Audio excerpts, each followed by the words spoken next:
It's time! Even 30 seconds into recording, and you're over here laughing at something already.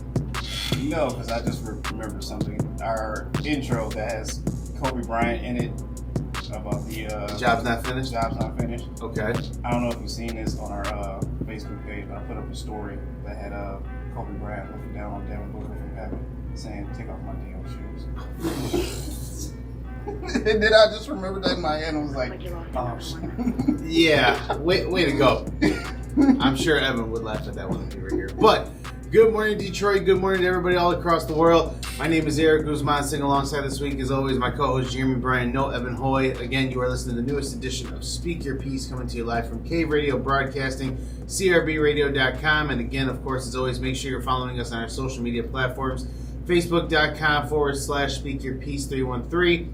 The Instagram handle, SpeakYourPiece313, and again, make sure you're following us on YouTube as well to keep up with the newest video versions of the episodes that we got going on here. So again, as I mentioned, no Evan Hoy this week. I know he's got some work commitments going on. I think this is his last week of work commitments, and then we should have him back, hopefully on a regular basis again. Jeremy, you and I were kind of taking a few moments here to catch up. I know you were kind of running a few minutes behind because you kind of got behind the trend of the Taco Bell pizza making its comeback. And how's that working out for you? Look, new things come back, and you know you want to try them. You know you're tempted to try them. And the Mexican pizza has been going for 6 years or something like that. Something along those lines. I feel like longer. You know you got to jump in and just try it. But I'm telling you right now, I don't think anybody's stomach is ready and prepared for what happens when you try something new you have not had in 6 years. Because trust me, you paying the price for it? Yo, this morning I was paying the price, and that's why I was running a little late. So I'm like, man. Ooh. And for once, it wasn't me that was late. So it's a shocker. I actually got here about 20 minutes early. So ta-da! Oh, see, damn. I know that's a sign when I'm on time and you're late. That means it's gonna be a good episode here. So damn you, Taco Bell. Well, other than the taco pizza or the Mexican pizza tearing you up right now, how's your week been so far, man? What's been going on? Talk to everybody. What's going on with you? Oh, week's been pretty smooth, man. I feel like the week's just kind of flying by. In all honesty, week to week. It's kind of weird, but I kind of expected this with it being summer. It's the summer hours where it's all gonna start speeding up, and then oh shit, summer's almost over. Slow down. Every day, every week, I feel like work, go home, sleep, back to work, wash, repeat, and then our weekends are like our 30-minute lunch break. For real, that's how I feel. But I mean, the week's been going pretty good. Got no complaints here. Yesterday, went downtown for the Offspring concert, so that was kind of cool. With the other company you do promotional stuff with, right? Yeah. God, honestly, I didn't think you were an Offspring fan on your own. I am a little bit, but I know that was back in the 90s, so 90s, early 2000s, Way back in the day. That skateboard punk rock era, but, it was cool to see, though. I have a question for you. What's up? Speaking of the skate punk rock era. What's that? I don't know what it was like in your area of town and everything like that, but even you, Jeremy, did you have an emo phase? Did I have an emo phase? Not that I can think of. Damn. Like, I did go to, Hot Topic and all those other stores like that, but I didn't buy anything. Never bought anything? I never bought anything the big baggy pants, the chains, all that other stuff like that. But, I went in there just to see. I'm not gonna lie, I have one. Oh, for real? Yeah, I had a small little. You got pictures? No. I hope you don't got no pictures? I hope to God no one's got any pictures of, at least not that I'm aware of. That was back in, my middle school days. I need to ask your bro if he got some pictures of you. I think I hope he to got God not. He got some pictures. I hope to God not. Shooting them Jenko jeans on. No, it was never those ones. It was just so what I did was I used to get regular just baggy pants that you would get at your regular store. Yeah. And I would have I think at one point in time I had a Linkin Park t-shirt. Linkin Park was my favorite. Oh, alternative. Park, yeah, that was my favorite, if you want to call it. I hate that term they call it alternative. It's still rock music. Yeah. What's the alternative to rock? Soft rock. Hip hop. But yeah, I had a Linkin Park shirt, and I just kind of used to dress. I would have a day where I would come in all black and everything, try to emo it out, and yeah, I look back at it now. I was it didn't work out too well. Was that considered emo if you just wore completely black stuff, but it wasn't But it was always the baggy, excessive stuff, and you kind of had I think at one point in time I had a bracelet that had little spikes on it, spikes or studs. Okay, yeah, I get it. Yeah. I was gonna say because I came to school black pants on with like a black T-shirt, but it wasn't like it had a it wasn't like or that. anything No, like that. It was just like, hey, just rolled over and just put them out in the closet. Just all black everything. It's emo now. but anyway, how has your week been, DJ Latino Heat? Eventful. I would definitely say that. So the big day is right around the corner. The time of this recording, I am 6 days away from being off the market now. So getting nervous. You know what? It's still like that mixed emotion where it's like you're excited, but then you're nervous. I don't think the nervousness is going to really hit to like the night before / day of, where you're going to be like, oh shit, this is it. Like I can't walk away now. Like, we're here. We're at the door. We're here right now. But no, we went and we got our marriage license the other day, so that's pretty much done. And probably don't forget where you put those, because I can tell you right now, the day of, don't be scrambling. It's gonna be hectic and chaotic. The wedding I was at, my boy was like, oh, where did I put that? Where did I put it? I was like, dude, it's in the car. Relax. You put it in there last night. Chill. Yeah, we're gonna make sure everything is all taken care of on that aspect, so that way we have everything we need to make sure that that's good. But so we got that part done, and we did. Was it on Thursday? We did wedding rehearsal. Okay. So, bro, like it's like here, it's right around the corner, and everything is just you're wrapping everything up right now. To the best of the abilities that you can. So it's like, oh shit, like this is it. So other than that, man, like I said, work is here. I got after today, Saturday, I'll work for 2.5 days, and then I'm on a 2-week vacation. Oh, yeah, for honeymoon purposes. So that's what's up. You guys going anywhere special? We're going out of country. My first time venturing out to Cancun, Mexico. Oh, that'll be the first time, and that'll be there. And then we're kind of doing like the second half of it. Will be like a little staycation to just kind of chill. Maybe get some things done. We've contemplated getting new furniture because when I moved in, she had old furniture, and then I kind of had like hand-me-down furniture. Yeah, mine was a little bit newer, so we kept my furniture when I moved in. Bro, that shit. It was like the pillows are all fucking like smushed in. You gotta fight to adjust properly just to get comfort. So yeah, we're about to possibly go find new furniture and just toss all the old shit out. So ta-da! That's what's up. No, Cancun, Mexico. That's nice, yeah, man. Yeah, I had a family member who helped us get who had a timeshare, and we just kind of used his reservation for the timeshare aspect of it. So we're going there. It didn't really cost us anything. I know we'll have to pay something when we get down there, but nothing too drastic. We're renting a car, driving around Mexico. I did make sure it was automatic because I know in Mexico the manual is the big go-to. Yeah. Yeah. That's kind of weird. I don't know. Yeah, I'm glad you sprung for the automatic, but dude, that's cool as hell. Yeah, super excited, man. At least you didn't have to pay like an arm and a leg like my friend. No, we paid an arm and a leg for everything else, but there's that. I was gonna say my friend went to the Bahamas this whole week for someone else's wedding. Ooh. So I was like, you paid a pretty penny on that one, definitely for sure. How'd they do the Bahamas thing? Did they fly straight down, or are they like on a cruise or something? No, they flew down. Yeah. Yeah, that'll cost you a pretty penny. So yeah, I was like, I'm happy for you. It's cool you sending me pictures, but I can't do that. Because we talked about it at one point in time, man. But I feel like it's always like a dream destination, but you really got to save up to go there. Yeah. Hawaii is like a dream destination for a lot of people, but it's just so damn expensive to get down there. It's so expensive. I don't even want to look at the price. It's a lot. I don't even want to look at the price. How much money does it cost? A lot. A lot. All right, Jeremy. Well, let's jump into these topics that we got here. And again, folks, I'm sorry to beat a dead horse, but we're going to get into the playoffs here. It's the most current thing that's happening off right now in the NBA. All right, so we have to wrap up the Eastern Conference semifinals here. And we'll start off in the West, which kind of was the big news here. So we talked about it last week. Dallas had pushed Phoenix to a 7-game series. And again, Phoenix came in. They were hosting the game. It was Luka Doncic and the Dallas Mavericks against Devin Booker, CP3, DeAndre Ayton, and the rest of the Phoenix Suns.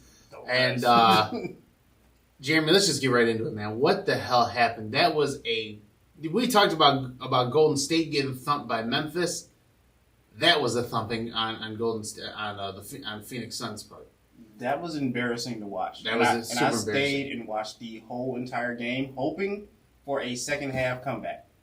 But no. I think I gave up around like halfway through the fourth. I was like, yeah, no, there's no way. When the benches got cleared out at the end, like when they went to like your like 9th, 10th, 11th, and 12th player, I knew it was over at that point. You know it was over, but just starting off watching this game was just embarrassing. I saw no effort at all from anyone, especially DeAndre Ayton, like to grab rebounds at all. He was just like, I'm here. Maybe he knows something we don't. Maybe this is his exit out of Phoenix, but he just acted like he didn't give a shit. We'll talk about that here in a second. But going back to it, like I know the game started off, Luka started putting up, shooting from 3 right off rip and, had the hot hand to start the game. So once the confidence got built up in Luka, that confidence builds up around the team, and it was pretty much over at that point in time. It was over before it technically really even started. So you're watching that unfold, watching everything happen, and again, like you said, Jeremy, there was just no effort, And I didn't see anyone like taking an advantage of like driving the lane at all. Chris Paul, Devin Booker, nothing. Everyone just taking these outside shots. I mean, I seen Jay Crowder taking threes every single attempt he came down there. I feel missing. And here's the thing. Jay Crowder during the regular season shot the ball fairly well. Yeah. I won't say he was the best shooter, but for his role, he shot the ball fairly well. Playoff time, every time I kept seeing Jay Crowder shooting, they were relying on him to shoot threes. He was not making threes any series that he was in. So let's kind of talk about this Phoenix thing that you mentioned about as well too. Again, there was a, I don't know if it was off camera, slightly on camera moment where DeAndre Ayton and Coach Monty Williams kind of had a little bit of a verbal altercation with each other. Into it. Yeah, I didn't see this. No, there was a report going around that Lil Wayne, who we'll talk about that in a second here too. Lil Wayne was actually kind of near the bench area for the Phoenix Suns and kind of overheard some of those words. Now again, from what I've seen, what I've looked up, no one's really been able to speculate what was actually said, other than the fact that DeAndre Ayton felt like he was undervalued and underappreciated to the organization. Now, I'm going to ride with that for a second because think about everything we talked about before the season started. DeAndre Ayton, number 1 overall pick back in 2019 through 2020. Yeah, fairly young. This is his rookie contract coming to an end. He was supposed to get that extension. Phoenix couldn't come up to an extension for him. So now he's going to be a full-fledged restricted agent. So again, that'll tell you something there as well also. But now the problem is going to be who's going to overpay. Because again, I'm not saying DeAndre Ayton is not worth his money. Mm-hmm. But again, knowing that you were supposed to be, you're the number 1 overall pick. Your numbers have kind of been stagnant for you being a number 1 overall pick. Again, consider the fact that there's so much talent out west and everything. A lot of the big name centers are out west as well. Also, I can kind of see why Phoenix wouldn't want to pay him at first. I can kind of see that. But now you have to look at the offseason market now. Okay, he's been to the NBA playoffs now. He's had a good run in the playoffs. Yep. Got to the NBA finals once, in such a small period of time. There's going to be a team that believes that they can get him to sign, come to their team and bring that championship experience or that playoff experience to the team.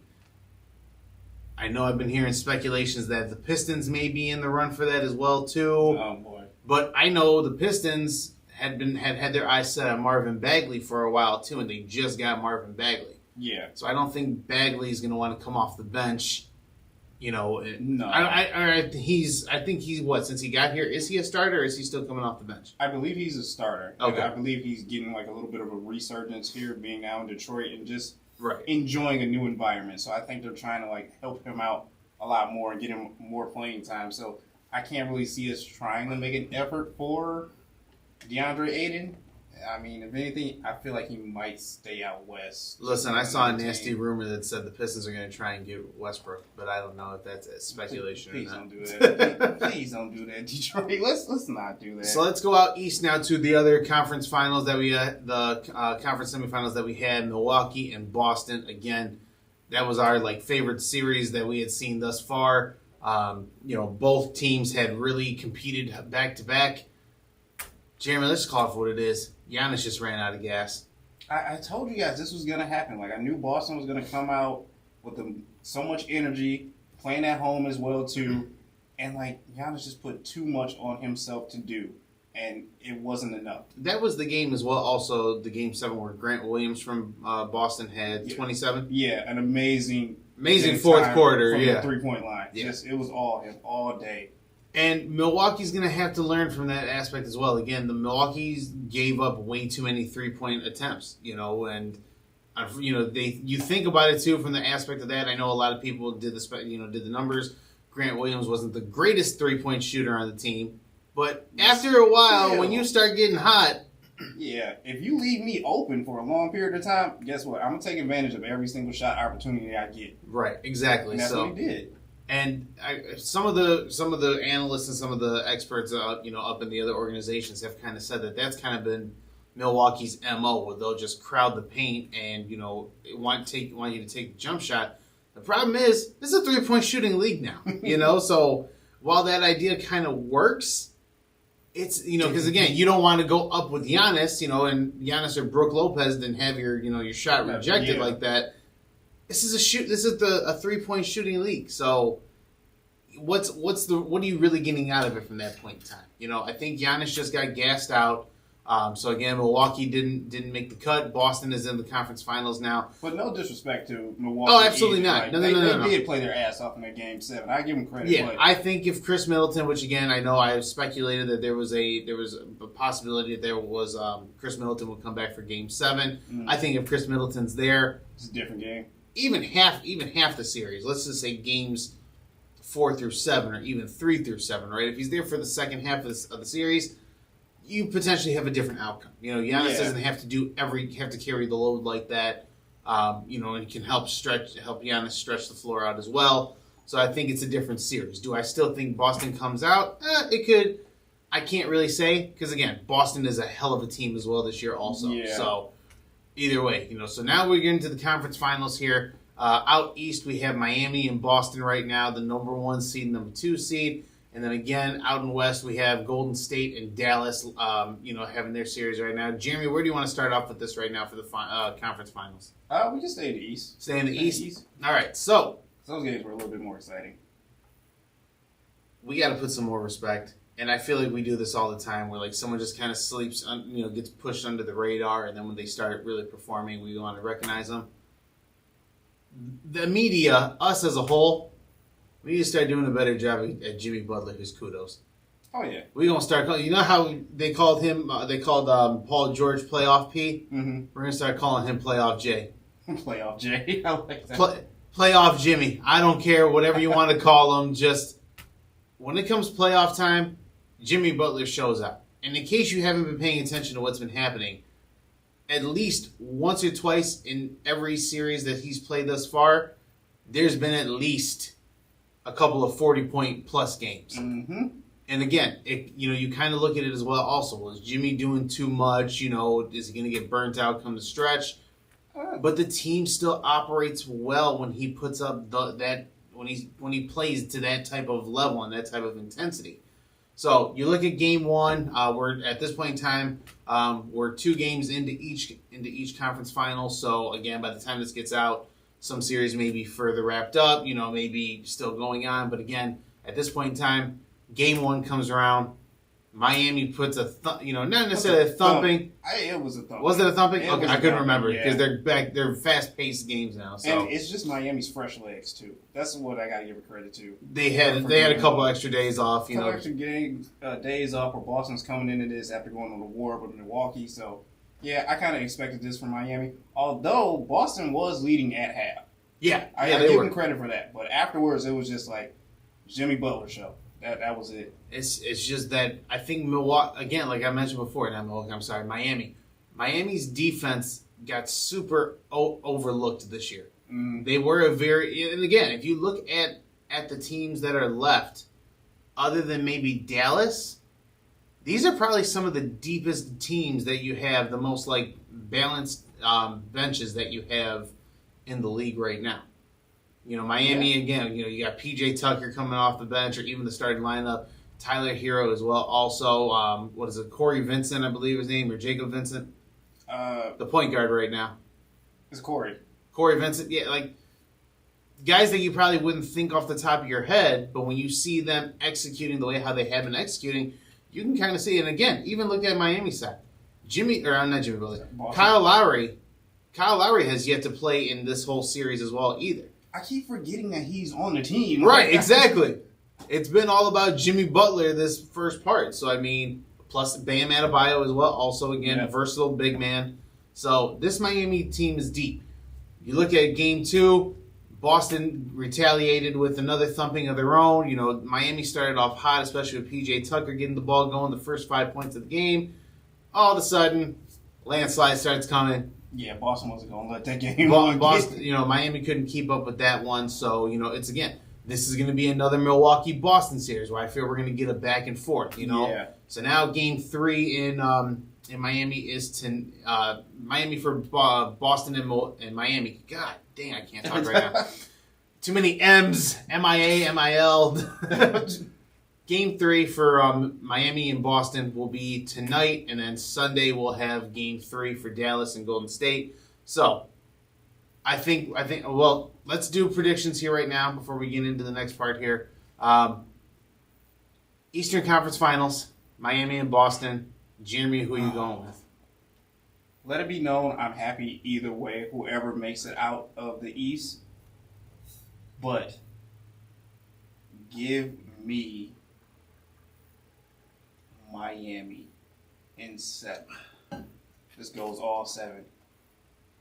Jeremy, I'm going to take the same aspect with you. I'm taking Miami in 7. Miami in 7? I like both teams. Yeah, I love both teams. Are very scrappy, very defensive, right? I just feel like Miami has the edge right now. And I can't really pinpoint why. I just feel like their bench is a little bit deeper. I think you can, because on the flip side of Boston, it's basically Jason Tatum every single game. Sometimes he shows up, as you said last week. Sometimes he shows up. Sometimes he doesn't. Sometimes he gives you that 20-point game. Then he goes off and gets 35, 40. But it's not consistent. And I think you need that throughout this whole entire series, especially with a defensive team like Miami is as well, too. If Brown isn't doing anything, come on. Yeah, I think for this series, again, we've been so excited about Jason Tatum, but again, we've also keep talking about how Jaylen Brown and Jason Tatum are going to be this great dynamic duo. And while we've seen Tatum start rising to his next level, which we're all very excited to see, I now need Jaylen Brown to start doing the same thing too. Jaylen Brown, if you're really going to be this talent that everyone expects you to be and has these aspirations for you to be, just as you have for yourself, you need to start moving up the level as well. Also, I just feel like he takes a back seat once he sees someone else going on. Once Tatum's getting going, all right, yeah, cool. I can, you can do your thing. Or Marcus Smart's doing his thing, defensively. Like he's just like, all right, I'm here, to assist and help out wherever I can, and not really, enforce himself out there on the court. Right, and that's the whole thing too. Like again, if Tatum's not getting it done, that's where Jaylen Brown needs to step up. We've seen Jaylen Brown put up a couple, 40-point games in his past. I just don't know where it's at right now. I don't. Jaylen Brown, you got to step up if you want to help Boston win. All right, so let's move over to the Western Conference Finals here as well. We have Golden State and Dallas. Again, probably not the team that people were looking for Golden State to play. We were highly anticipating the Phoenix-Golden State matchup. Yeah. And again, as we mentioned, Phoenix got blew out. So now you have Luka Doncic. Meanwhile, you got your Warriors hat on here. Oh, that's right. Never mind. I'm thinking Phoenix. Never mind. Anyways, so you have Golden State right now, who again hosted the first 2 games. Game 1, smack to the face to Dallas. Hey, Did Luka hurt his shoulder? Because I seen him walking around holding his arm. I didn't see in particular. I know. I think Draymond or whoever it was scratched him in the face, and he's got that Kylo Ren scratch now. I did see that cut. Yes. Yeah, he got that Kylo Ren scratch on his face now. So, but yeah, Golden State came out for Game 1 again, blowout for that aspect too. Golden State's trying to prove a point. Like, hey, this is what you got to keep up with. Dallas came back for the second game. Started off hot. Had a 19-point lead come halftime, so it looked like, hey, Dallas may be able to kind of steal one at Golden State. somehow, some way, we keep forgetting that the Splash Brothers are the Splash Brothers. Put some respect on Steph Curry's name. Steph and Clay. I understand Clay's been, doing a recovery season, and building his way back up, but Klay Thompson stepped up for Golden State as well also. And again, Steph Curry with the final 3-point shot with the go to sleep, wrapped it up. So now Golden State is up 2-0 while Miami and Boston are tied 1-1. Jeremy, takeaways from this Dallas and Golden State series right now. As you said, I feel like we would have got a better competition if it was Phoenix and Golden State. But for Dallas and Golden State, it's not terrible. But I feel like Dallas is going to get burnt out very fast if they try and continuously keep up with Golden State and their scoring. Not to say that Golden State is going to sweep this one, but I think it's going to get a little tiring for Luka to have to try and do so much. He had 35 in game 2? I think 32 or something like that. No, I thought he had another 40 or almost close to 40. It's probably like 38 or something. I think it was 38. Yeah, 38 points. But listen, again, I don't think Dallas wins this series. This could potentially be a sweep, maybe at the most a gentleman, at the best a gentleman's sweep. I'm calling at least 5. I'll say 5. I'll say Golden State in 5 on this one. And I feel bad because we got the East going out to 7, and I think Golden State knows. Yeah, don't worry. We'll sit back and watch this one. We'll watch with you guys. It's. I'm not really excited for this series because I don't think we're gonna get competition. Yeah, we're not gonna get anything interesting that we want to see. Like yesterday's game, it was interesting. Like you kind of seen that Dallas can compete. Can compete. Might be walking away with this one, but then second half, it's like, oh, all right, Warriors are still the Warriors. Right, exactly. Can't sleep on them. So, Jeremy, let's just to wrap this up here real quickly. What are you looking at in regards to this series? I think we're going to kind of be on the same page here.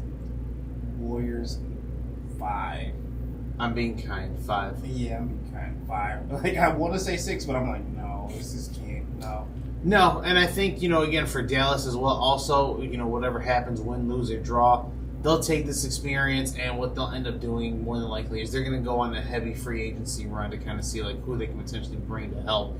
Because you're going to see right now, Luka Doncic is going to put up magical numbers. Mm-hmm. Again, no disrespect to the rest of the guys, but Luka is that guy. Yeah.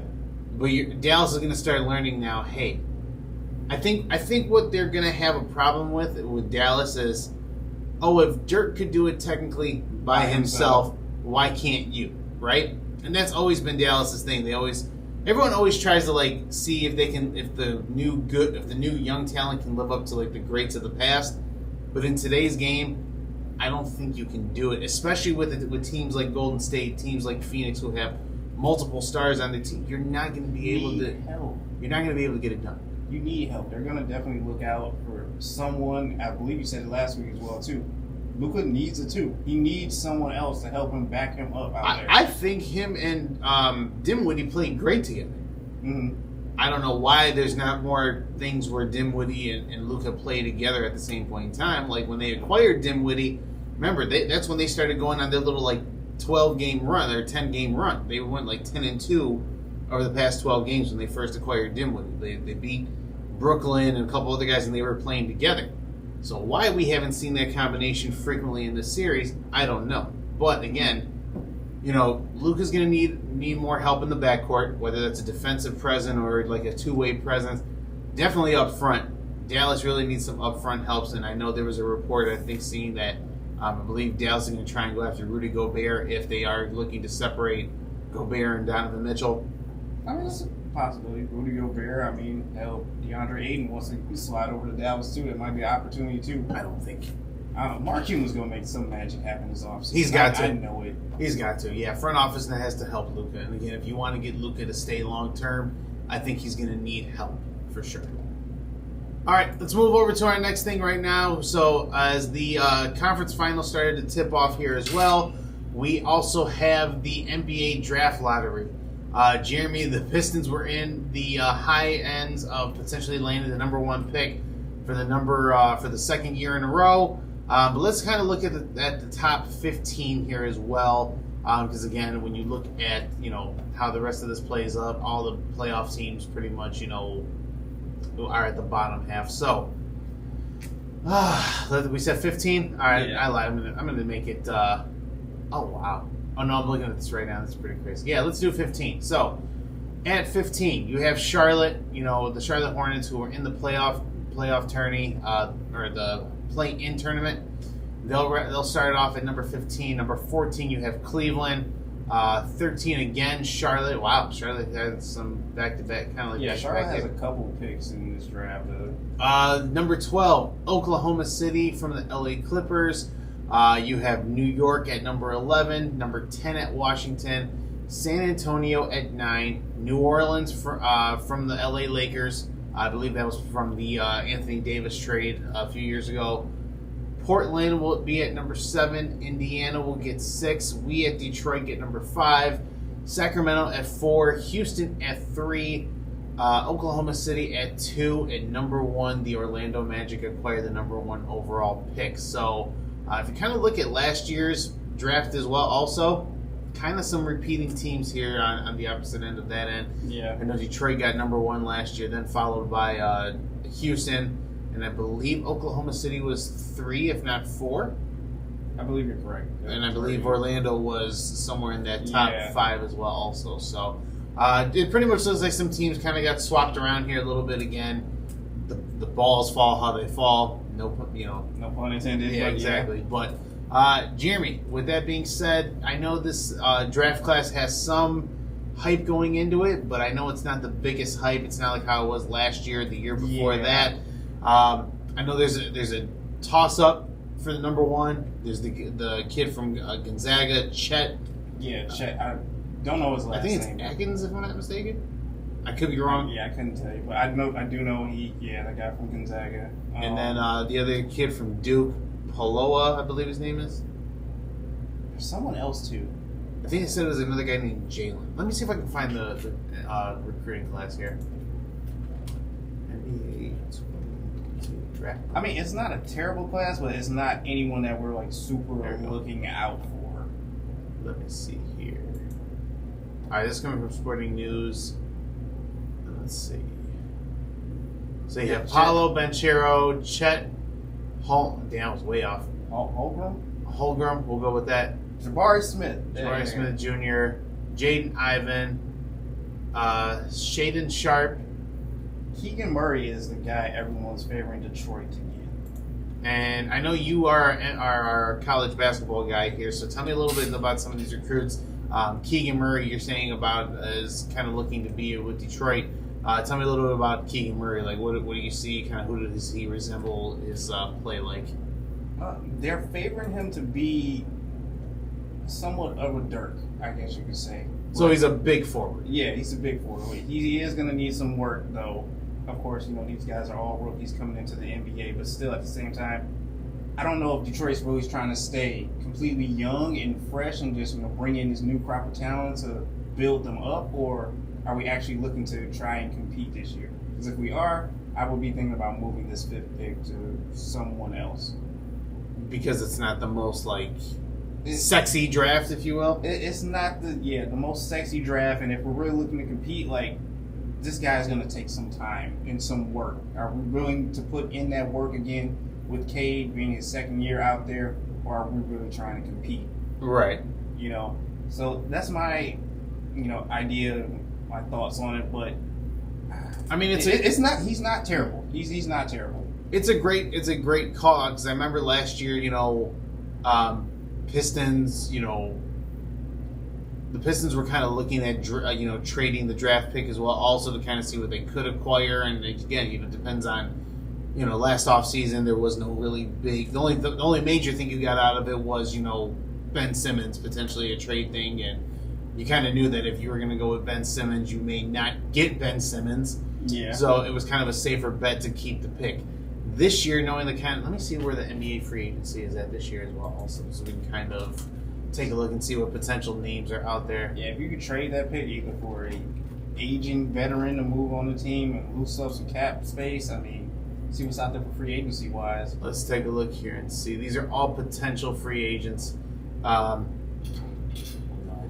here? Sport Track here. So John Wall is going to be up for free agency. James Harden, you'd have to kind of do. I don't think you get James Harden. Russell Westbrook, Bradley Beal. Oh, that's a big name right there. Kyrie Irving, again, depending on how Brooklyn handles that. Gary Harris, Zach LaVine, Ricky Rubio, Andre Iguodala, Thaddeus Young, Joe Ingles, Torian Prince. So not necessarily like some of the biggest names, but again, we see DeAndre Ayton, Serge Ibaka. Nurkic is there as well too. Where do you see Nurkic at? Keep going down. Oh, he's right above TJ. Oh, Yusuf Nurkic. Okay, gotcha. Again, Marvin Bagley's a free agent too. Oh, crap. Restricted free agent, so okay, restricted. that one's not too. Let me see if I can do unrestricted free agents. So potentially like a sign and trade type of thing. Relax. Give me a second. Get an update. All right, so unrestricted free agent, Zach LaVine. And again, there's a Harris. rumor, according to LeVar Ball, that Zach LaVine's going to leave and want to go to L.A. How that works out, I have no idea. LeVar Ball apparently has the pulse on NBA rumors and news all over the place. Because now he's saying, LaMelo Ball wants to go to LA too for some reason. Like I don't get it. Is he just here to shake things up and like to shit talk everybody, like to make the league interesting? Like, some people say though that I think someone said that I was watching something. They're like, oh, his predictions and off the wall comments. No one he hasn't been wrong about him either. So if there's a track record here, potentially he may be onto something and telling us what's going on. Let's see. Anyone from Memphis? Robin Lopez, Kyle Anderson, Tyus Jones. Dennis Schroeder. Let's see. Okay. Blake Griffin. Yeah, no, he ain't coming back. Sorry, guys. Melo. Oh. Rajon Rondo. I don't. That's going to be a tricky situation, especially That's on Whiteside. Andre Drummond. So, I mean, there's some names here. Gary Payton II. DeMarcus Cousins. Can you finally get DeMarcus Cousins to come down to Detroit the way how you had speculated many years ago? DeAndre Jordan. Nah. Greg Monroe. Wow, I haven't heard that name in a minute. So really, out of the unrestricted free agents, the only real sexy name that I see out of this is going to be Zach LaVine. Yeah. And again, he's going to be like the first domino to fall. Now, again, whatever happens after that, how that goes about, it would be kind of interesting to see Zach LaVine in Detroit, kind of playing with Cade. But again, I don't know how that works out financially, chemistry-wise. Again, if you're looking to compete. He's what, 20 mil right now? Yeah, he's at 20 mil, and I don't know what the salary cap is for the Pistons right now either. So 22, 23 maybe? I don't know. We'll keep an eye on it for sure and kind of see what's going on. So the draft is actually coming up here as well. Also, like a month away, I believe. Yeah, I think it's not that far. Yep, live. It will be held in Chicago on Thursday, June 23rd. So right after the NBA Finals, we'll move up to that here. All right. So Jeremy's got a couple other things here. You want to do this tournament talk conversation? You want to talk all defensive team? Oh, let's talk the all defensive team because I don't think I even seen that at all. Yeah. Before we get into this other thing here as well. So NBA announces its 2021-2022 first and second all defensive teams here as well. So again, for first team all defensive, let's see right here. First team all defensive. You have Giannis Antetokounmpo from Milwaukee, Mikal Bridges from Phoenix, Rudy Gobert from Utah. Rudy. Jaren Jackson from Memphis, Jaren Jackson Jr., and then Marcus Smart from Boston. Not a bad defensive lineup there again. I always kind of think of it like, hey, these are the guys, if you put them on a team, you're going to have some pretty good defensive stats here. But again, no shots up in the gym. Nothing. You're right. Then you have the, as I call it, the bench team, the defensive bench team, the second all defensive team. Bam Adebayo, Draymond Green, Drew Holiday, Matisse Thybulle, and Robert Williams II. Again, so you have Bam from Miami, Draymond from Golden State, Drew from Milwaukee, Matisse from Philadelphia, and Boston again with Robert Williams II. So is Robert Williams really that defensive? He's a pretty good inside defensive presence. I wouldn't say he's like game changing, but consistent. Considering where Boston was at the first half of the season and where they come from now, he plays a role in that. So okay. I know Matisse Thybulle is pretty defensive. I know they have him guarding some of the top name guys when he plays too. So I'm not mad. This is the third. Oh, there is a third team? Oh, I was going to say there's a third. Or the people that players. came close that didn't make Let's it. see. This is the third NBA All Defensive. Oh, okay, never mind. Just kidding. Never mind. Yeah. So first and second team, All Defensive. Jeremy, any complaints on this? Any changes you would do? No, I'm not really mad at it. Once again, we still say that block comment to Rudy Gobert because it's like you're there, but we didn't really see you being that defensively. But I feel guess like if you he were. moves to another market, we may see more and may put a little bit more respect on his name. But yeah, it's Utah. Utah don't really get the shine that it deserves. And I feel bad because, again, Utah has history there. You think of again, when you think of Utah, you always think Karl Malone, John Stockton, yeah. right? They've brought in another 1-2 punch with Donovan Mitchell and Rudy Gobert, and I feel like they just don't get the respect they deserve. and it's just not hitting the same. Yeah, Like it used to it before. don't. But again, I just feel like we kind of say block because like you said, we don't really see him like that. But shout out to Mikal Bridges. I think that's his first all defensive team. I believe First all defensive team. I think Marcus Smart has been up there before too. I know He he's has to have been on there before, yeah. What's that? He has to have been on there before. I know he's on second. I know he's been on second team before. I don't know if he's been on first. Let's see.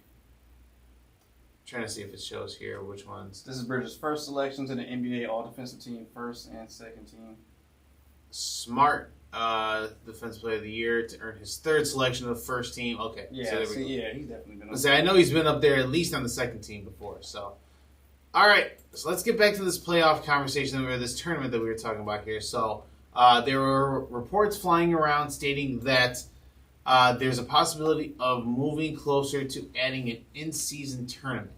So this is coming from Yahoo Sports here, so I kind of want to read some of this here as well. Last year's this was posted on February 16th of 2022, so why it's coming out now, but let's see. Last year's 72-game season was created out of COVID-19 necessity, but it seemed to confirm Adam Silver's belief about changing the regular season model, integrating an in-season tournament. It was far from a perfect example, Silver said during an interview with Yahoo Sports on a variety of topics in the days leading to the All-Star Weekend in Cleveland. But the fact there are fewer games was quickly forgotten. Silver corrected himself to not put an exact approximation on the number of ideal games, considering it takes away revenue from the home games outside of an in-season tournament. But like the All-Star games, Elaine ending, Silver has shown that he isn't willing to just stick with tradition and at least will probe the public to gauge interest. So Jeremy, pretty much what this is saying, they're looking at possibly adding an in-season tournament here as well. But again, they would look at possibly changing it from 82 games to 72 games, adding that tournament in there as well. Also, your takeaway from this? Look, I don't know who is telling Adam Silver that we enjoyed the play-in tournament for the playoffs so much that he needed to want to do this, but y'all need to stop. Because that play-in tournament was not what we wanted this whole entire time. We wanted bracket-style, NCAA tournament style. Now with this, he's just adding something else to the season to like spice it up a little bit. Basically, pretty much. He's going to cut the games to 72, have this little tournament close to like the end of the year. From what I heard, it's like close to ending on like Christmas time or close to Christmas. So I'm not 100% certain if we're going to get those Christmas Day games. So I don't know why they might would be worried about. I don't know why they would want to end it on Christmas, because I feel like that's when it's like prime basketball time. Like maybe they're banking on this to be like a prime basketball game, something like that. But so another article I found here, a little more recent from Sports Illustrated, NBA considering new in-season tournament as early as 2023 season. So it would be the beginning of the 2023-2024 season. But again, there's no official confirmation on that as well. Also, I want to find more on this to like see what exactly is like going on with that. Like, what's the schedule aspect of it looking like here as well? What's the schedule aspect? What's the criteria? Are you only doing certain teams? Like, I need a lot more information on this than he's trying to like dole out to us right now. Just right. Like, we could be doing a tournament in the next couple years. Keep speculating, but like gives us no answers. Yeah, it's a little strange here. So I'm not exactly sure what's going to happen with that one here. So. All right, let's kind of make over to some football news here as well. Also, Jeremy, you got some things here about Deshaun Watson and the Seattle Seahawks here. Where do you want to go with this one? Deshaun Watson? Yeah, we can do Deshaun Watson. So Deshaun Watson apparently is, I know he's kind of meeting up with the NFL officials as well also to kind of discuss his standings with, his case and everything like that. I think it's in a multiple series of things like that right now. But Deshaun Watson, man, what a hell of a team, man. I wish I was on Deshaun Watson's team. Apparently Deshaun Watson has decided, you know what, to kind of break the monotony and introduce myself and prove show the leadership that I'm going to have here. I'm going to take my whole offensive line down to the Bahamas, and we're going to go work out in the Bahamas here. What the hell? What the hell? I mean, hey, who knows? Maybe your friend who's out there on this little trip right now may run into them. I ran into him. Who knows? But as you said, he's supposed to be meeting with the NFL to clear out some things, to figure out what's going on. Something about a code of conduct policy that he might have, had some trouble issues with going on. I know he's still got the lawsuit pending right now.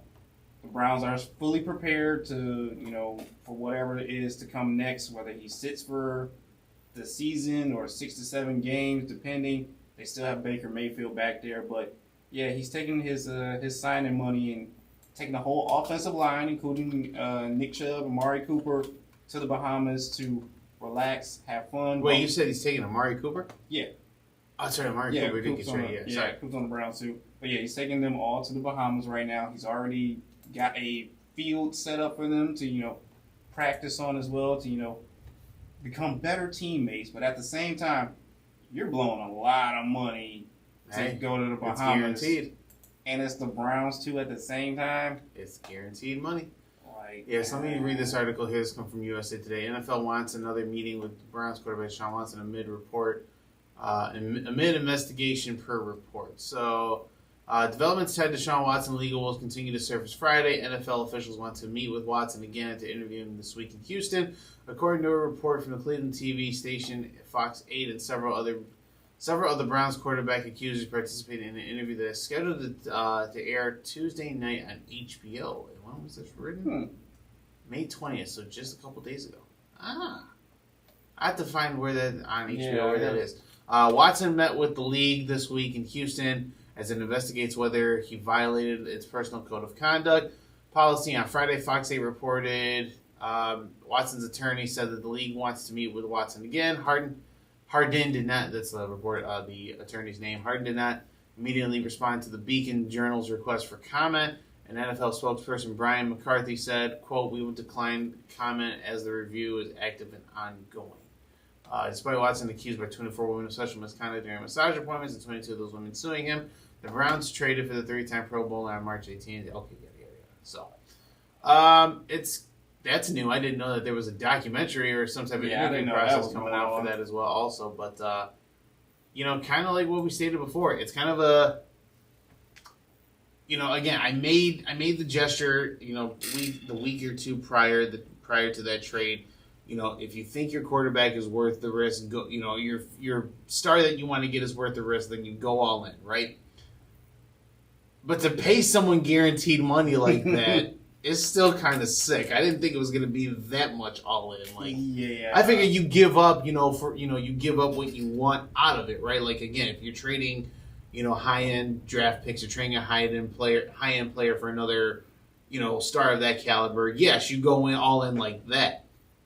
I was not expecting them to say, hey, you know what? We'll structure your contract so no matter what happens, you're still going to get paid. Worst case scenario, you only lose $1 million. That is foul shit. That's why he's out here right now trying to blow it and spin it while he can. Hey, if I'm him, I don't know if I'm going to come back anytime soon, so, might as well blow it while I got it here. So, but he has promised that he will not get any massages while he's in the Bahamas.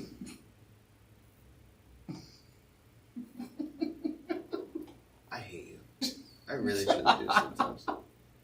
All right, a prank from the Seattle Seahawks, Jeremy. What are we looking at here?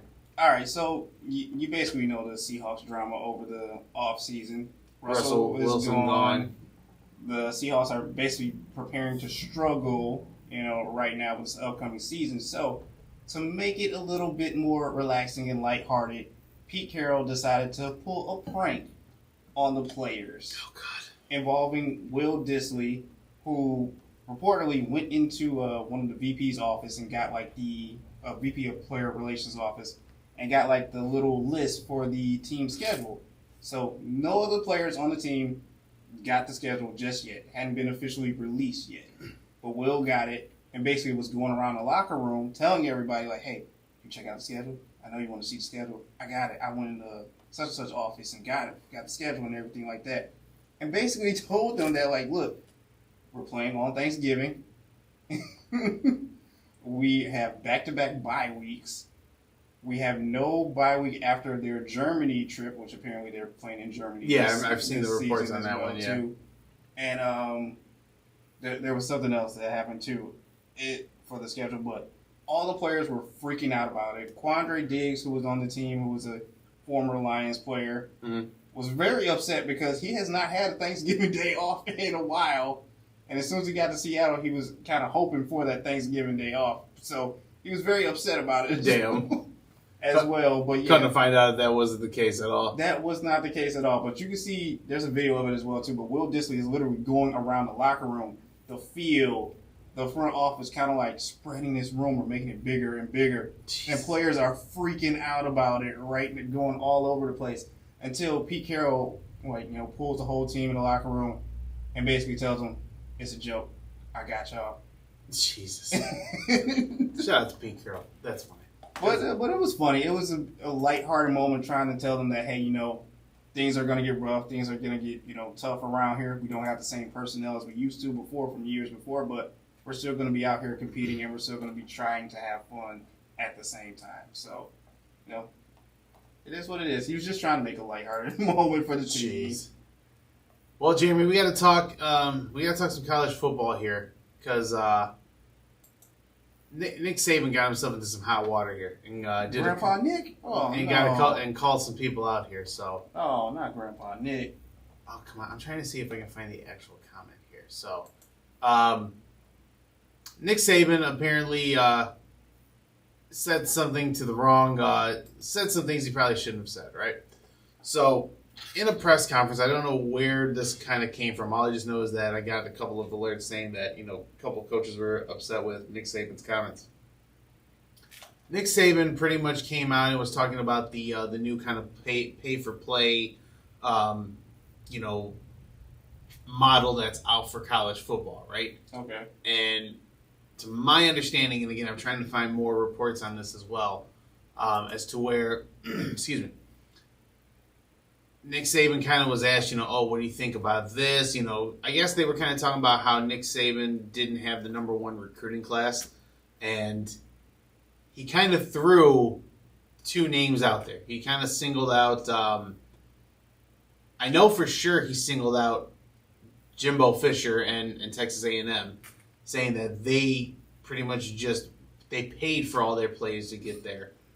And I believe, because I know Deion Sanders came out and said something too, and I believe Deion kind of got brought into that as well also. So now Nick Saban's on this apology tour here. Hey, I shouldn't have singled anybody out. I was kind of just speaking on the game of football as a whole here. But again, for Nick Saban to come out and pretty much say, hey, accusing another coach of paying for athletes to come out to their campus and sign for them, that's kind of dirty. So Jimbo Fisher responded saying, and came out pretty upset. At first, initially, he kind of apologized to the fans of Texas A&M and all the athletes there. I want to make it clear we didn't do anything along those lines. There's no sanctions or anything like that. But he pretty much came out and said, hey, we call Nick Saban this god or this czar of football here. He goes, but go look at how he got his last deal. I guarantee you guys will come back and, think differently of him. Oh, boy. And I know Deion had something to say as well also, but kind of hearing that speculation in regards to what's going on, what do you take away from this situation here? Nick Saban out here acting like the girl at the bar who's not getting no attention. That's all I got to say about that. He made this comment in efforts thinking to, slander these other teams and these other coaches. But when you look at Alabama's roster, even though you might not have the best recruiting class coming in this year, your roster is still continuously stacked regardless. It doesn't matter. You don't need to make this comment right here just because the NIL deal is going out and going around. It's bringing players to all these teams that no one even knew about. Right. That no one had eyes on at all. It's not their fault that they're at least trying to get some shine and some money while playing in college, supporting and promoting the teams that they're out there with as it is. It's not their fault. They're just trying to do what they can to get better footage and better playing time to prove themselves. So once they get to the NFL, all their tapes, they look clean. They look good.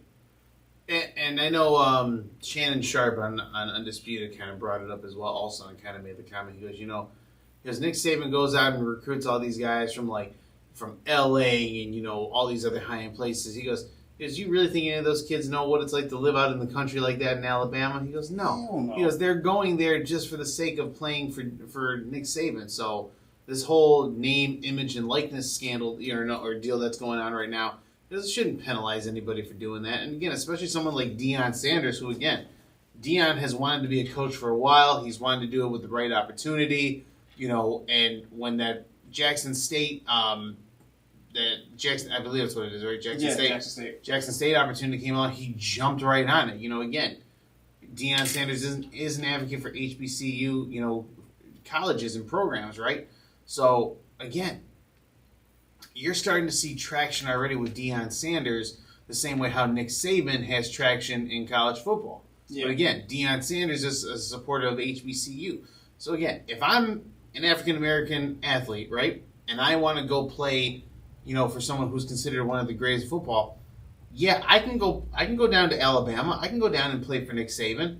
But again, when Nick Saban's going out and recruiting all these other 5-star athletes, your time is going to be limited, right? Be short. Where I can go play for another great football mind as a whole. Again, he's already proven himself to be a great coach already.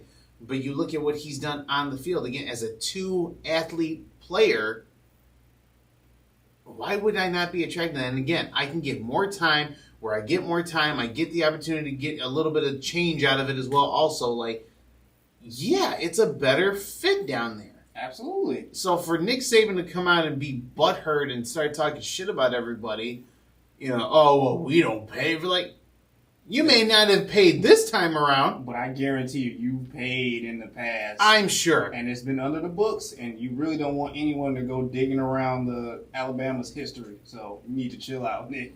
And again, Jimbo Fisher ain't no slouch either. Again, from when I paid attention, again, he was at Florida State as well also with Jameis Winston, helped build that program, and then again, took his talents over to Texas A&M. And has done a pretty decent job over at Texas A&M as well also. So, Nick Saban shouldn't be talking shit about anybody. He really shouldn't. As I said, the history of Alabama, it goes deep. And I'm pretty sure the fans and whoever's in the front office is willing to die for whatever history that they've had to cover up and people that they had to play. So I just thought that was super foul to do that as well. Also, so I don't know. All right, why do we want to talk about Kim K on Sports Illustrated? Cause man, my future baby mama is doing things once again at the age of 41. They announced on Monday that she and 3 other women will grace the covers of Sports Illustrated. I'm afraid to pull this up on the internet here. Oh no! Actually, it's Kim Kardashian on one, Sierra is on another one, and there are two more other women on there as well too. One is a 74-year-old mother, and the other is a plus-size model. So they're basically trying to promote body positive of all races and all kinds on the Sports Illustrated issue this year. So it's kind of nice to see. All right, Kim Kardashian covers Sports Illustrated swimsuit, pens emotional letter to her younger self. Okay, the mogul and mega influencer showcases her. Yeah, okay, fine. Kim Kardashian just checked off another career milestone in her sexy debut cover for Sports Illustrated swimsuit. She's clearly feeling good in her skims. The mogul and reality star who has perfected the art of the bikini selfie for her 311 million Instagram followers. Why do I know that? Anyways, was photographed by Craig Swalls in the Dominican Republic for her SI swimsuit. Moment posting fresh faced and okay, yeah, fine, cool. I want to see the other part, though, like what you were talking about, the other coverage that you were saying. I believe you scroll down. There's probably more of them. There better be. If I just see that this is all Kim Kardashian. Oh, there they go. So that is your 74-year-old woman right there, Mae Musk. Mae Musk calls Sports Illustrated. Okay. And then that is your plus-size model right there. I'm not too sure how to pronounce her name correctly. Yumi New. Okay, fair enough. Well, and then Sierra is also on the cover as well too. All right, there. Sierra still SI swimsuit cover. Okay. So yeah, see, they're promoting body positive, and you know that they're accepting of all races and kinds to be on the cover. Like, hey, be proud of who you are. I feel like we're trying to appease to a lot of people right now. I mean, well, yeah, it is that time. In many different ways, to almost kind of the degree where it's like a lot. Like allow me to explain, right? So yeah. Sports Illustrated and ESPN, right? Because ESPN always has like the body issue, right? Where they do the nude photo shoot, and they do it very well, right? I feel like right now, like to do multiple covers like this, and I understand where the idea comes from, Jeremy. I'm totally on board with you. Yes, body positive, no matter your age, size, whatever the case may be proud of who you are, right? I just feel like it's doing a lot right now. Would you have much rather just one cover model and then call it a day? Maybe somebody who encapsulates everything. Everything? Yes. So, where do I want to go with this? Because I feel like this is going to be a touchy subject here. Kim Kardashian, love her, hate her, whatever the case may be. There's always been speculations whether the body's been real, whatever the case may be. Right? Okay, fine. Beautiful woman, of course. Yes, no one's going to deny that, that she's not a good-looking woman, right? But I feel like we've seen so much of Kim Kardashian, especially in the past, 10 years. Yeah. I'm cool on a Kim Kardashian cover. I don't need to see that one, right? I think the most interesting one is the older lady. If I'm being completely honest, because we've gotten a plus size model issue before with Ashley Graham when she first kind of came up, right? Yeah, I thought for me was a big moment there. All right, cool. Now Sports Illustrated is recognizing big plus size women, right? I don't consider her a plus size model. Like she's. Let me ask you a question, and again we'll get back to the topic of this, right? Would you have a problem with Lizzo being on the cover of Sports Illustrated? No, absolutely Do you not. consider that more plus size than Ashley Graham? Yeah, I probably consider Lizzo more plus size than Ashley Graham. Yeah. Fair enough. Everyone has their model, their levels of plus size, whatever the case may be. Yeah. But again, so now we have the Kim Kardashian, and now we have Sierra, okay?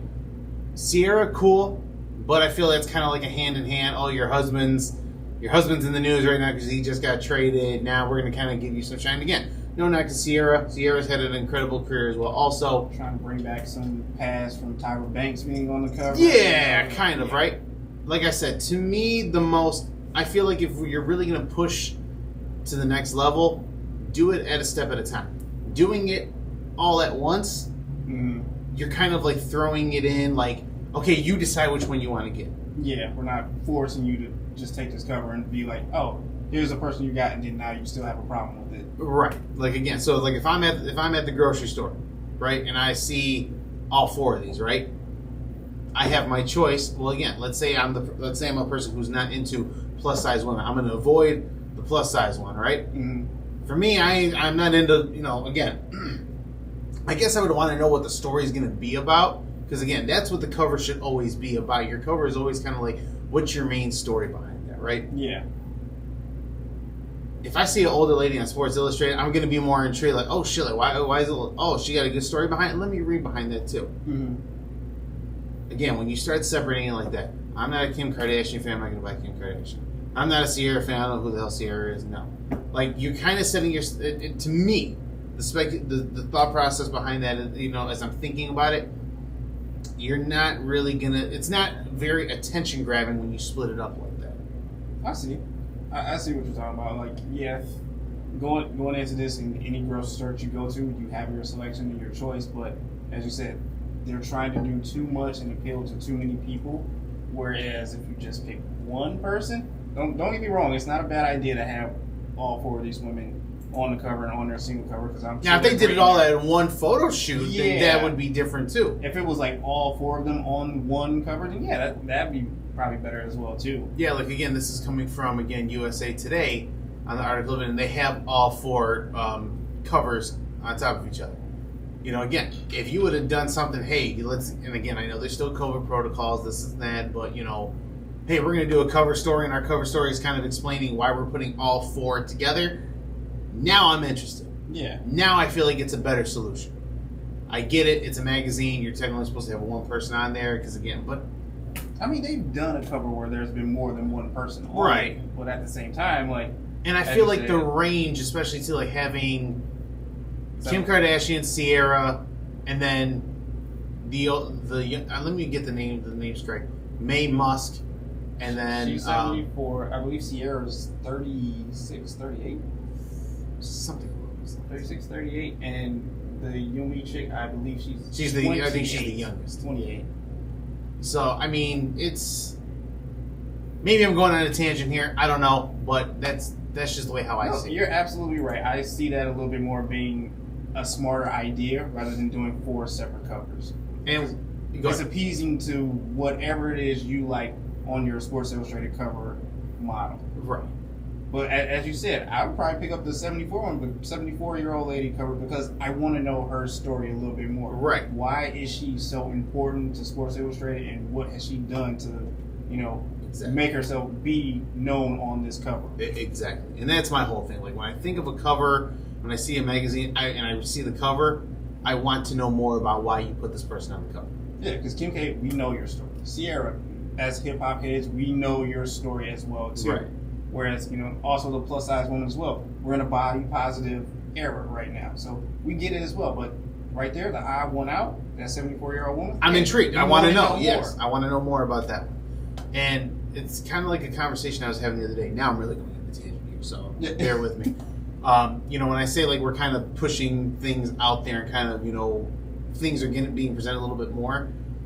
It was a double-edged conversation I had with my fiance the other day. We were watching this on TV, and I started to notice that in every TV show that we have seen as of recently, there's always there's a focus now. I won't say there's a push, but there's a focus on either like a I think I feel I know where you're going with an interracial marriage or interracial relationship, and or a focus on a same sex. Thank you. I couldn't think of the proper term, the safe word. I knew exactly where you were going with this, and yes, I do see that being more prominent now in a lot of TV shows that have come out. I'm not mad at it because again, like I like the focus to be there, because again, you want people to feel comfortable, right?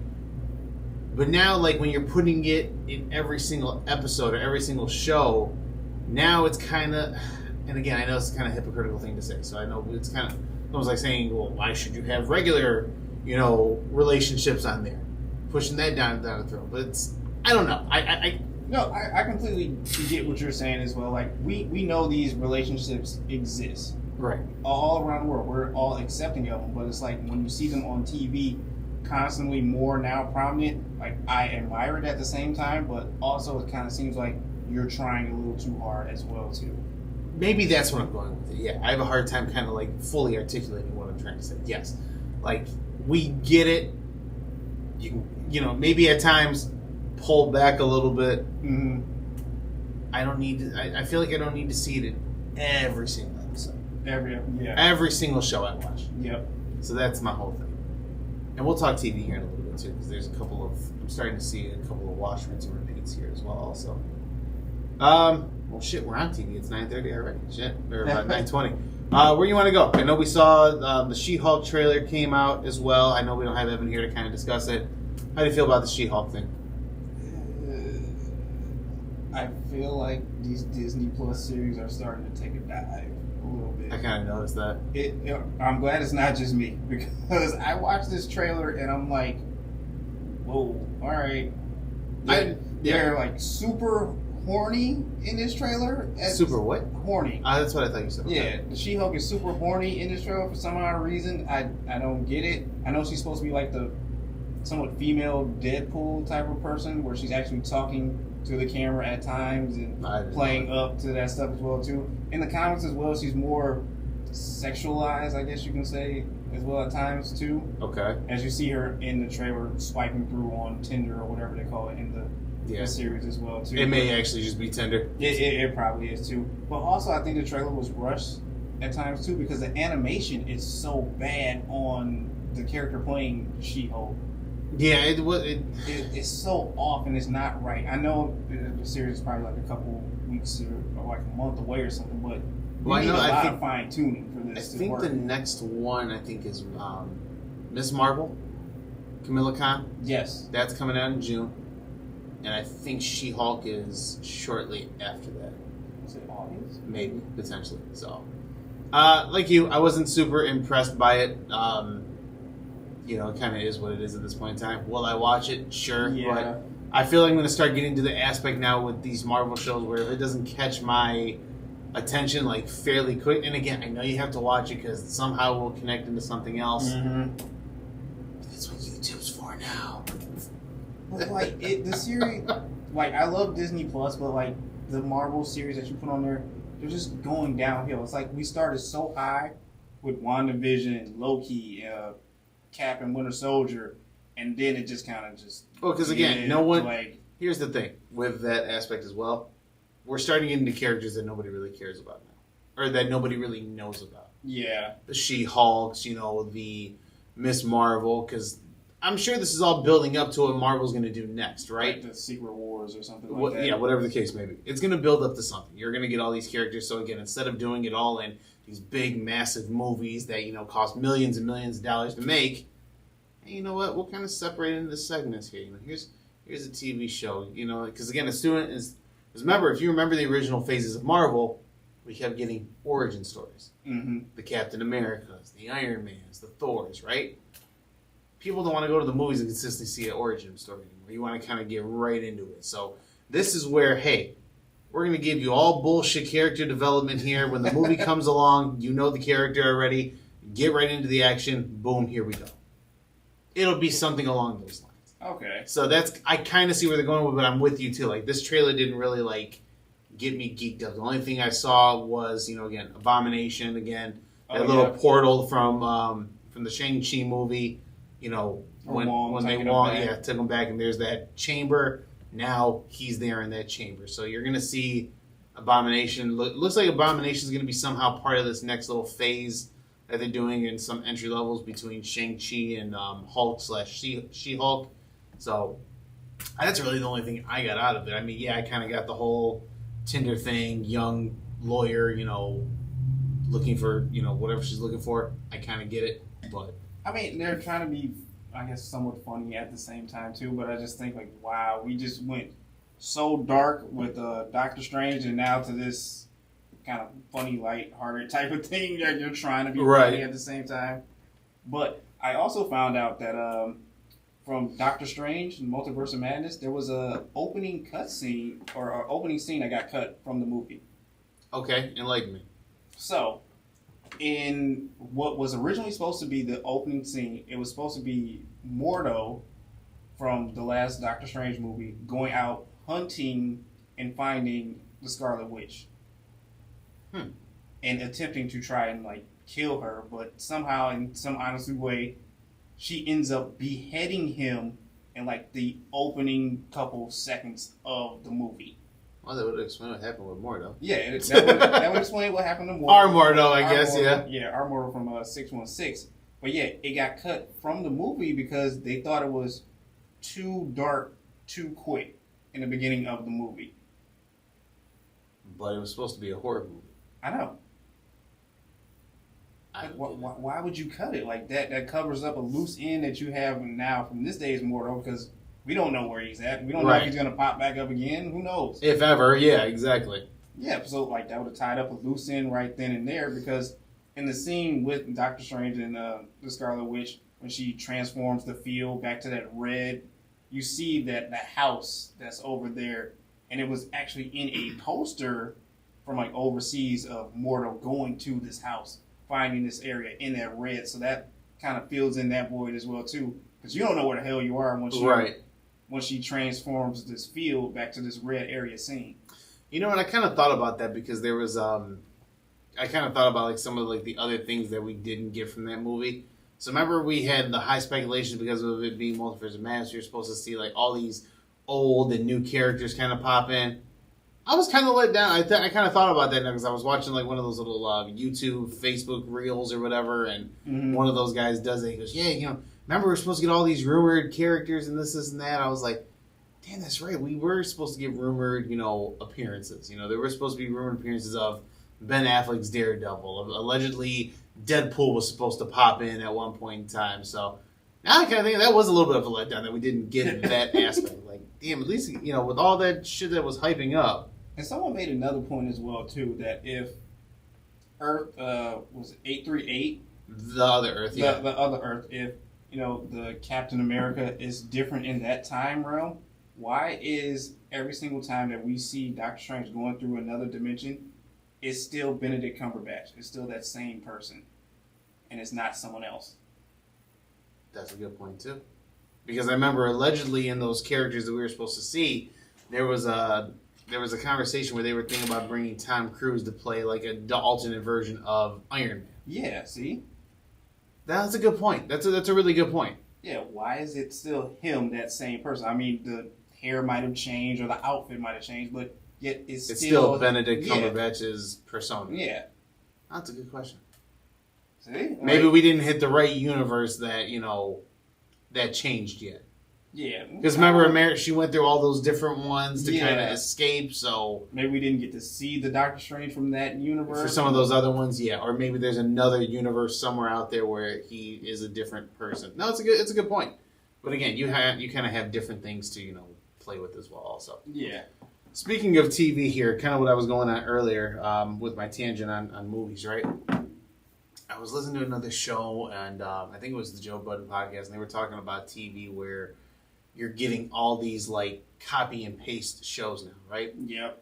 One show does something, another network's going to do it, and we're going to put it over on another network, right? So, for example, one of the things that I was watching is started off on HBO. We started watching my fiance and I. And it's a show called The Staircase, right? I know that case. Okay, but you know what I'm talking about, right? So on HBO, it's a TV show about. So back in 2001, the guy's name is Michael Peterson. Calls 911, finds his wife dead at the bottom of the staircase. It turns out to be a crime scene. They think he murdered her. I haven't seen it. I don't know the whole results of it yet, right? I've seen the Netflix documentary, so... Yeah. Well, that's the thing. That's the funny part about it, because in the HBO show, they're talking about how they have a documentary crew wanting to record it, right? Mm-hmm. It's just so funny that the crew that recorded it is the ones responsible for it being on Netflix now. Years and years later. So I just find it funny that, one channel does a scripted series about the event.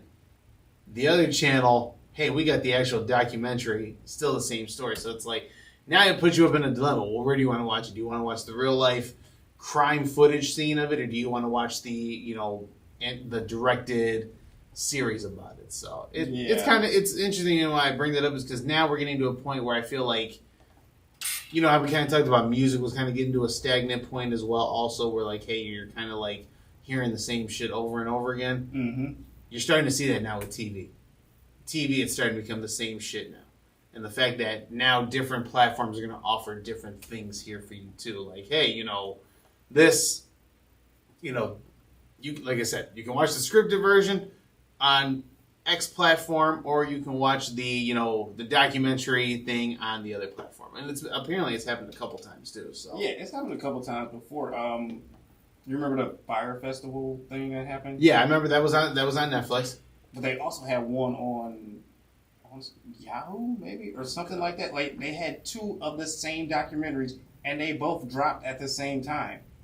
That's just terrible. So it's like, do you want to watch the Netflix one, or do you want to watch this one that's on TV? I mean, one might have something that the other one doesn't. Which one, I actually watched them both.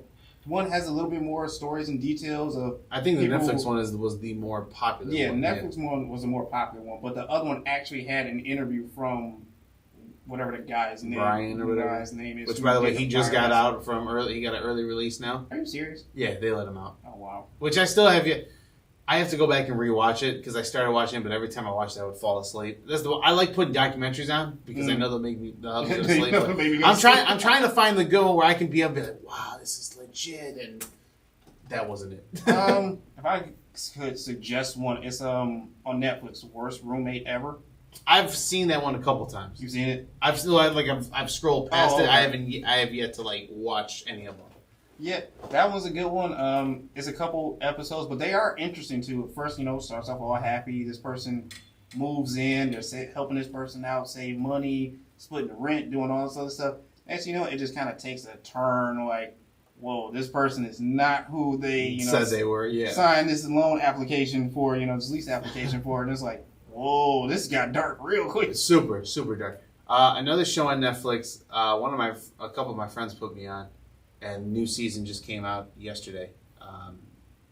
I know you kind of experienced Doctor Strange on a higher level. Mm-hmm. No pun intended. Actually, yes, pun intended. Yeah. If you ever want to get on a higher level and watch this other show, and if you've heard of it or if you've even seen it before, it's called Love, Death, and Robots.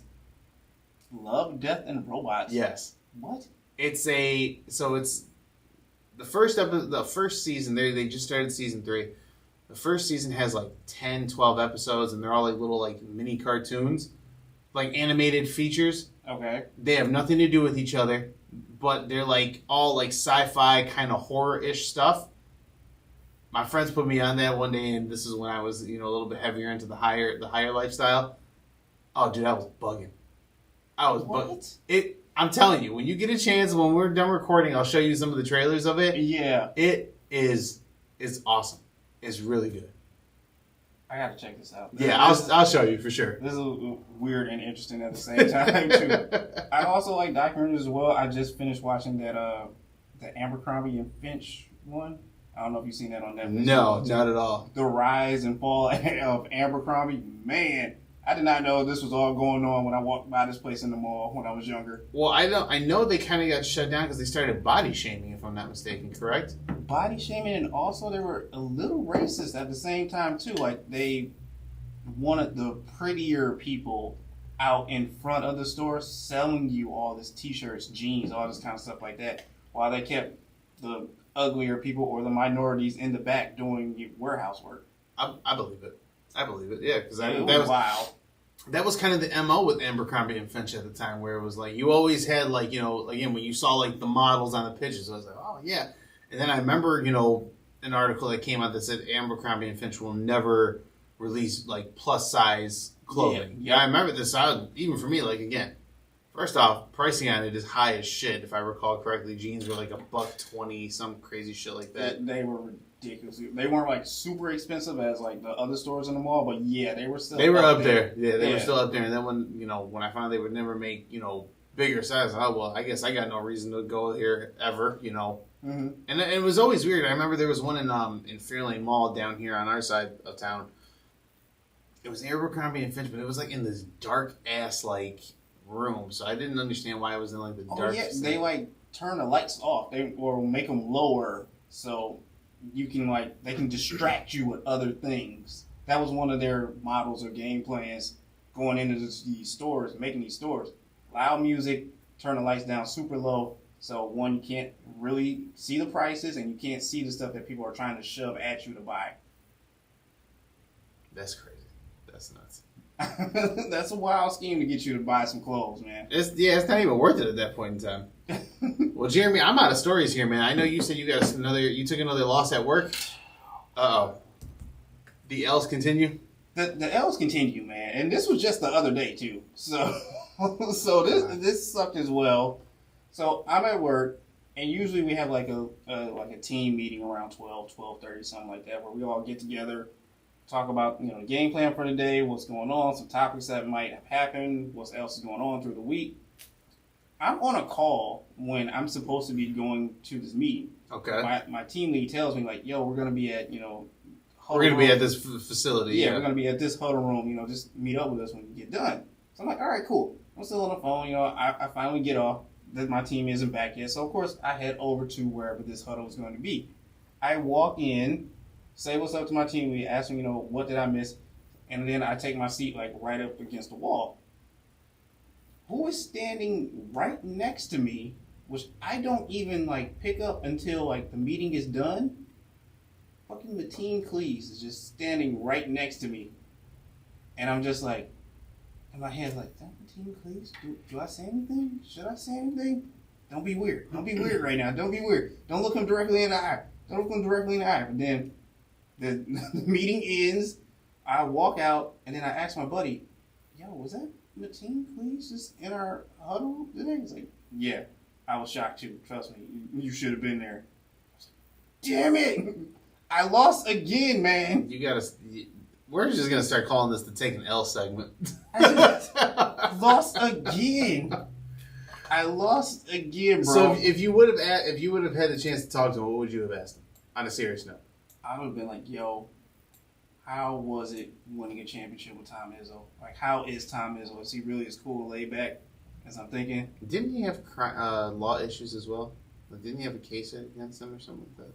I'm not 100% sure. No, I was gonna say, me as the Michigan fan, if I would have found that bill, yeah, how'd that case go, buddy? No, I ain't gonna ask him all that too. I'm kidding. But yo, I got another story. Another L? Not another L. Well, an L for somebody else, but Oh God, somebody else got fired. I just want to ask you with your company, what is job security? I don't know, but I'm a little concerned. But I don't know if I told you guys this the last time I told you about the last person that got fired, but they have a room that they take you in to like let you know, to tell you like, hey, this is it. It's a wrap. This is what's been going on. You've been fucking up. We're going to have to let you go. But we kind of all know this room because it's like right across from where we sit.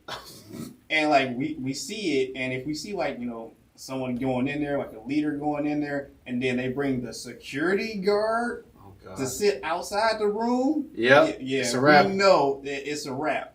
So I'm on the phone taking the call. I can't really like look behind me to see what's going on. Okay. But I overhear it through my headphones. So I'm like, ooh, some TV's Something going on back here.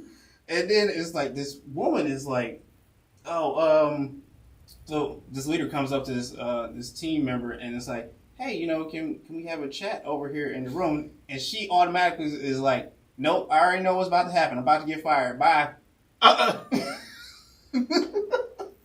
I'm overhearing this in my headphones. I'm trying to turn around and like, what is going on right now? Well, let me ask you, the headphones you have, are they like the one that has the little mic piece on it? Yep. Oh, hell yeah. I'd have been turning around and be like, yes, Mr. Customer, I can help you. God dang, look at that. Oh, I'm sorry, Mr. Customer, I'm still here, yep. But she's like, no, I already know what's about to happen. You about to fire me. And homegirl made a scene on the way out. Just let me tell you this. Oh, boy. She was like, no, I knew it was about to be you, about to come over here and tell me some shit. I knew it was about to be you.